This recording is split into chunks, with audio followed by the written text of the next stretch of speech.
नमस्कार दोस्तों, ocean network में आपका स्वागत है। मैं हूं ओमकार चौधरी। इस समय की सबसे बड़ी खबर मैं आपको बता रहा हूं। खबर ये है कि भारत सरकार ने संसद का विशेष सत्र बुलाने का फैसला कर लिया है। ये ऑलमोस्ट फैसला हो गया है। 15 अगस्त को गणतंत्र दिवस है। लाल किले की प्राचीर से प्रधानमंत्री नरेंद्र मोदी राष्ट्र को संबोधित करेंगे और इसके एक दिन छोड़ करके 17 अगस्त से 3 दिन का विशेष अधिवेशन बुलाया गया है। ये विशेष अधिवेशन क्यों बुलाया गया है? क्योंकि पिछले 2 सप्ताह से कांग्रेस और दूसरे दलों ने पार्लियामेंट को चलने नहीं दिया है। सारे विधायी कामकाज को रोक करके रखा है। और जब पार्लियामेंट सेशन शुरू होने वाला था, मानसून सत्र, तब ये इस बात की तैयारी थी, चर्चाएं थी कि इसमें एफसीआरए बिल भी आएगा, इसमें परिसीमन बिल भी आएगा, महिला आरक्षण बिल जो अप्रैल में गिरा दिया गया था वो भी दोबारा से इंट्रोड्यूस किया जाएगा और पारित कराया जाएगा। और यहां तक चर्चा थी कि one nation one election bill भी इस सत्र में लाया जाएगा। तो कभी नीट पेपर लीक का मामला, कभी अयोध्या राम मंदिर में दान चोरी का मामला, ये लोग अलग अलग बहाने बना करके इन महत्वपूर्ण विधेयकों को रोकने के लिए पार्लियामेंट को नहीं चलने दे रहे हैं। इसलिए मुझे लगता है कि सरकार ने फैसला कर लिया है कि करिए जितना हंगामा करना है, मानसून को आप डिस्ट्रॉय करने का फैसला कर चुके, करिए। हम विशेष सत्र बुला रहे हैं और विशेष सत्र में जाहिर है जिन बिलों को ये रोकना चाहते हैं सरकार उनको पास कराएगी। तब तक सरकार को भी व्यवस्थाएं करने में और समय मिल जाएगा। और एक बड़ी खबर है इस समय अमेरिका से, वो खबर दे रहे हैं आपको आदित्य सत्संगी जी। तो सीधे उन्हीं के साथ जुड़ लेते हैं और उनसे चर्चा करते हैं इस बात पर। पहले इस पर चर्चा करेंगे कि अमेरिका में क्या बड़ा डेवलपमेंट है, कांग्रेस ने आखिर क्या टिप्पणी कर दी है भारत के ईसाइयों के संबंध में, और इस कंट्रोवर्सी पर भारत सरकार का रुख क्या होगा और ये टिप्पणी क्यों की गई है, जरा इसको भी जानने की कोशिश करेंगे। आदित्य जी, बहुत स्वागत है। नमस्कार। नमस्कार आपको, आपके दर्शकों को, और वापस बुलाने के लिए बहुत बहुत धन्यवाद। तो क्या हुआ है अमेरिका में, किस तरह की टिप्पणी की गई है और इस टिप्पणी के मायने क्या है? देखिए, एक अमेरिका में वेस्ट वर्जीनिया के सेकंड कांग्रेचुनल डिस्ट्रिक्ट से एक कांग्रेसमैन है, रेप राइली एम मूर, और उन्होंने ये वेस्ट वर्जीनिया काफ़ी बाइबल बेल्ट बोला जाता है अमेरिका में। वेस्ट वर्जीनिया, फिर उसका साउथ कैरोलिना, नॉर्थ कैरोलिना, ये बाइबल बेल्ट है, अलाबामा तक, फ्लोरिडा से पहले। तो इधर यहाँ पे Christian groups are very active, और ये तो कैथोलिक है। कैथोलिक मतलब क्रिश्चियन नहीं होता। हम लोग जनरली हम लोग बोलते हैं क्रिश्चियनिटी में दोनों इंक्लूड रहते हैं, लेकिन जो अमेरिका में रहते हैं तो उनको समझ में आता है कि क्रिश्चियनिटी अलग होती है और क्रिश्चियनिज्म अलग होता है और कैथोलिसिज्म अलग होता है, मोर्मोन अलग होता है, प्रेस्बिटेरियन अलग होता है। जैसे कि शिया और सुन्नी दो अलग अलग हैं। कॉमनली आप मुसलमान बोल देते हैं, लेकिन अलग अलग है। तो ये अलग अलग सेक्ट्स होते हैं इनके। अब ये जो कांग्रेसमैन, इनका कमेंट आया कि Christians have been in India since Saint Thomas the Apostle traveled to Malabar coast, ऐसा करके उन्होंने लिखा। और लिखा उन्होंने, उनका जो मेन लाइन है, India's parliament is considering amending foreign contribution regulation amendment rules to permit government takeover of churches and religious charities. Totally wrong information. Bharat तो ऐसे कुछ कर नहीं रहा है, टेक ओवर द चर्चेस। तो मीन्स कि ill informed, again average American congressman दिखा रहा है अज्ञानता कि ये तो पर्पस ही नहीं है, इसको पता ही नहीं है। Means he has been fed by the Indian groups. इसका मतलब ये है he was actively involve Bharat में कन्वर्जन एक्टिविटीज में। इसके आप हम लोग तो कई मायने निकालेंगे अब इसके, सच हो या ना हो, लेकिन इसका जो लैंग्वेज से आपको पता लग रहा है, मतलब कोई ना कोई फंडिंग ये कर रहा था भारत में किसी चर्चेस की। इतनी मोटी मोटी सैलरीज होती हैं, आपको पता है, पादरियों की सैलरीज एक्सपेंसिव कारों में घूमते हैं, और उनके लोग तो ये सब पैसा तो भारत से रेज नहीं कर सकते। फिर ये लिखते हैं, it is a clear attack against Christians if this bill सरकार ने, अमित शाह जी ने, आप कोई भी कमेंट देखें भारतीय सरकार का पार्लियामेंट में, तो फॉलो करो अच्छी तरह, कोई भी एक भी कमेंट नहीं है। प्रधानमंत्री मोदी बोलते हैं सभी भाई बहन भारत के 150 करोड़ निवासी, ऐसा कोई कमेंट ही नहीं है। तो फिर उन्होंने धमकी दी, इफ दिस बिल, वैसे ये ऐसा हो गया कि शायद पप्पू यादव भारत से धमकी देते हैं किसी को, पप्पू यादव का वैल्यू भारत में कितना होगा, तो इनका भी उतना ही वैल्यू है, ऐसा नहीं कि खास आदमी है। और if this bill proceeds in this way, it would be a point of major concern in our bilateral relationship with India. ठीक है, ये इन्होंने लिखा। I don't think so, even though ये कैथोलिक है और रिपब्लिकन पार्टी में इनका कोई वैल्यू है किसी डिसीजन मेकिंग में, लेकिन जो फैक्ट्स इन्होंने पॉइंट आउट किए टोटली रॉन्ग। अब मैं अमेरिका का एक लॉ बताता हूँ आपको, आपके दर्शकों को भी बड़ा सुन के अच्छा लगेगा, कि एक एक लॉ होता है फॉरेन एजेंट रजिस्ट्रेशन एक्ट, फारा, और ये 1938 में लाया गया था। इसका मेन पर्पस ये था कि ब्रिटिश जो है अमेरिकी सरकार को रोकने के लिए पैसा चर्चेस में न डाले। तो ब्रिटिश ऑफिसर्स को रजिस्टर करना पड़ता था कि दे हैव टू डिक्लेयर कि वो ब्रिटिश के लिए, क्योंकि पहले उस समय वीज़ा रेस्ट्रिक्शन नहीं होते थे यूके और यूएस के बीच में। 9/11 के बाद रजिस्ट्रेशन के हुए, क्योंकि बहुत सारे जो ऐसा बोलते हैं अमेरिकन ऑफिसर्स की, बहुत सारे जो आतंकवादी थे यूके के थ्रू यूएस में आए। तो अभी जो है you have to take a visa UK के लिए, पहले उसकी ज़रूरत नहीं होती 2001 से पहले। तो 1938 में उनके लिए बनाया गया था। और दूसरा नाजी प्रोपेगेंडा, नाजी आपको मालूम ही है कि ऐसा 1945 में युद्ध हुआ, और ये प्रोपेगेंडा उनके लिए बनाया गया था क्योंकि दे वर डूइंग, वो अमेरिका में ऑपरेट करते थे और अमेरिकन पब्लिक को वो इन्फ्लुएंस करते थे। तो ये जो एक्ट है ये एक्सक्लूड करता है रिलीजन को, एक्सक्लूड करता है डिप्लोमेटिक स्टाफ को, एक्सक्लूड करता है लीगल रिप्रेजेंटेशन को जो अटॉर्नीज करते हैं, और ये एक्सक्लूड करता है लॉबिंग को अगर ये फॉरेन के एजेंट्स हैं।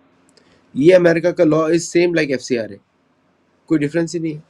एफसीआरए में भी इज नॉट अगेंस्ट रिलीजियस प्रोसेलिटरिज्म, इसके ये है मिस इन्फॉर्मेशन कैंपेन, ये है अगेंस्ट कि आप हिंदू धर्म को गाली दें पैसे फॉरेन से लाके, और फॉरेन से के पैसा ला रहे हैं डेमोग्राफी चेंज करने के लिए, that's an offence in American law, why it should be accepted in the Indian law. तो ऑन एनी लीगल जुरिस्डिक्शन जो ये पॉइंट्स पे अपोज कर रहे हैं, इट डजंट स्टैंड, क्योंकि मैं तो अमेरिकन लॉ से कंपेयर करूंगा कि अगर एफसीआरए अमेंडमेंट में ऐसा कुछ है जो अमेरिकन लॉ में नहीं है, then we should talk about it, लेकिन ऐसा कुछ है ही नहीं। FCRA is much more lenient है बहुत। अमेरिकन में आपको मालूम है कि कुछ साल पहले of BJP, overseas friends of BJP के कुछ मेंबर्स थे अमेरिका में, फारा के अंडर उनको बंद कर दिया गया। ओवरसीज फ्रेंड्स ऑफ कांग्रेस, उसके ऊपर भी एक्शन लिया गया, because every member has to declare कि whether they are getting funding from foreign sources. ये लॉ तो भारत में भी होना चाहिए। FCRA is exactly like that.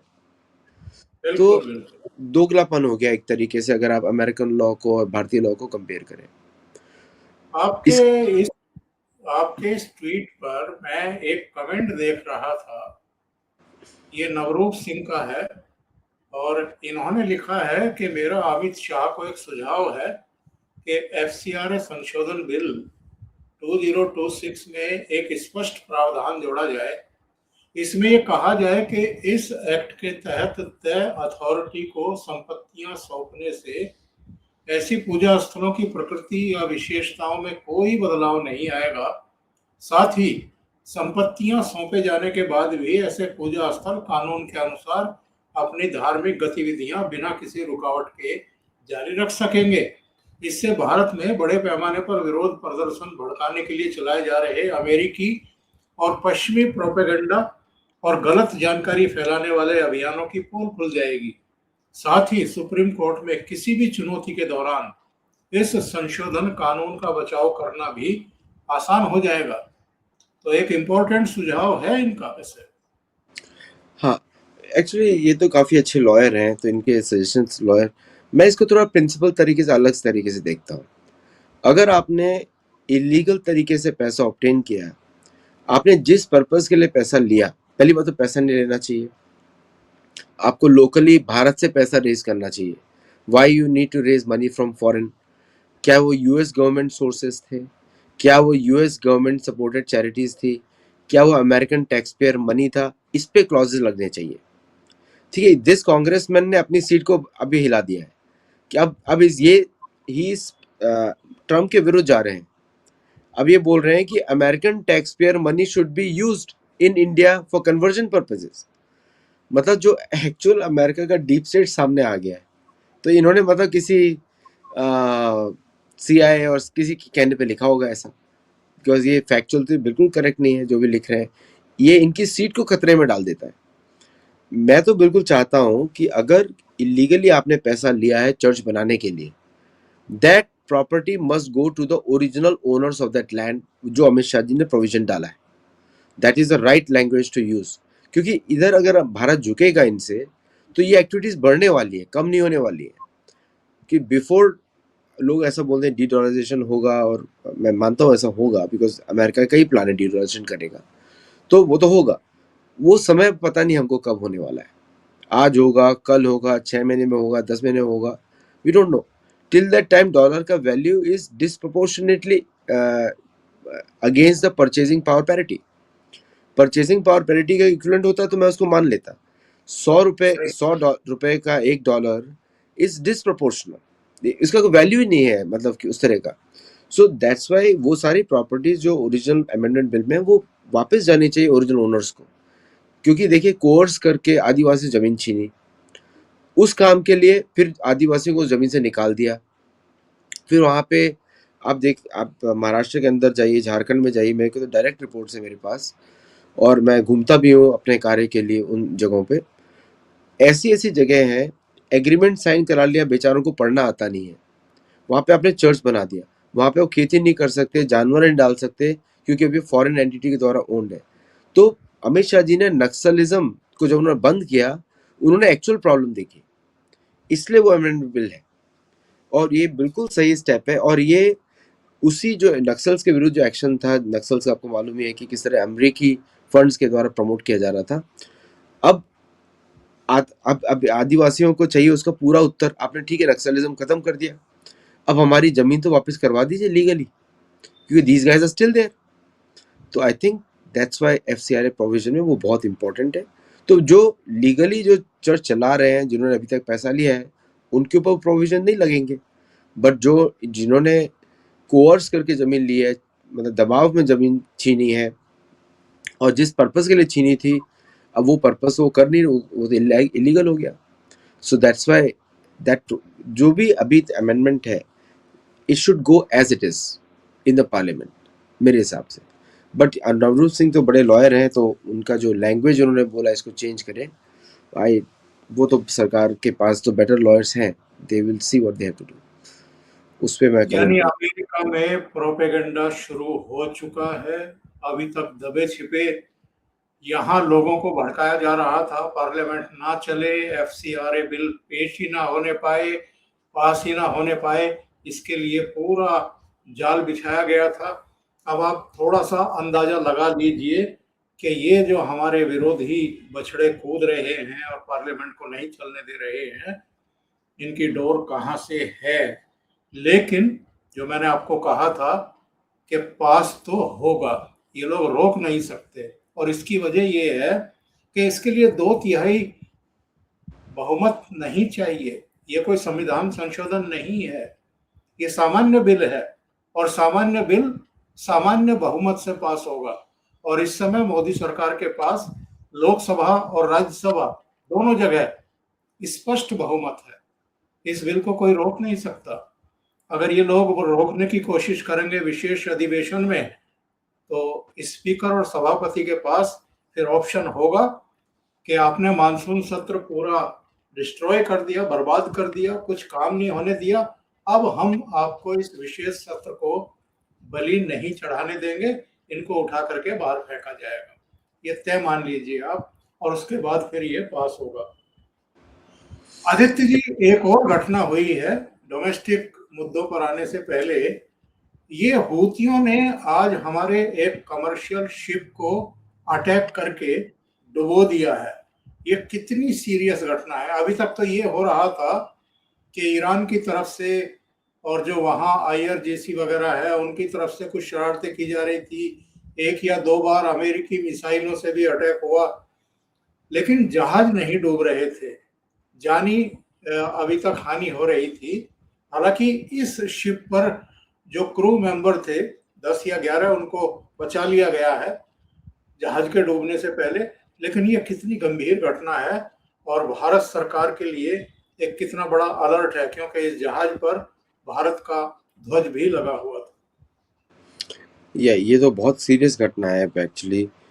आपको याद होगा कि यहाँ पे तो भारतीय नेवी को इन्वॉल्व कहीं ना कहीं से एक्शन लेना पड़ेगा उनको, बिकॉज क्या तो कोस्ट गार्ड जाए वहाँ पे एक्ट करे या फिर कोई शिप्स जाए, क्योंकि एक तो भारत की सी देखिए बबल मंदेर स्ट्रेट, रेड सी, ये नॉन निगोशिएबल है, चाहे भारत के लिए हो चाहे किसी के भी लिए हो। भारत का ट्रेड जाता है सुएज कैनाल के थ्रू इतने सारी कंट्रीज़ में। हॉर्मुज स्ट्रेट से तो वन वे ट्रैफिक होता है कि तेल बाहर आता है और तेल के शिप जाते हैं, बट दिस वन ये जो रेड सी वाला है इट्स ए मेजर इम्पैक्ट। तो मुझे लगता है कि ये एक तरीके से भारत को उकसाया भी जा रहा है, क्योंकि ये हुथीज के द्वारा किया गया है और अननोन अननोन प्रोजेक्टाइल।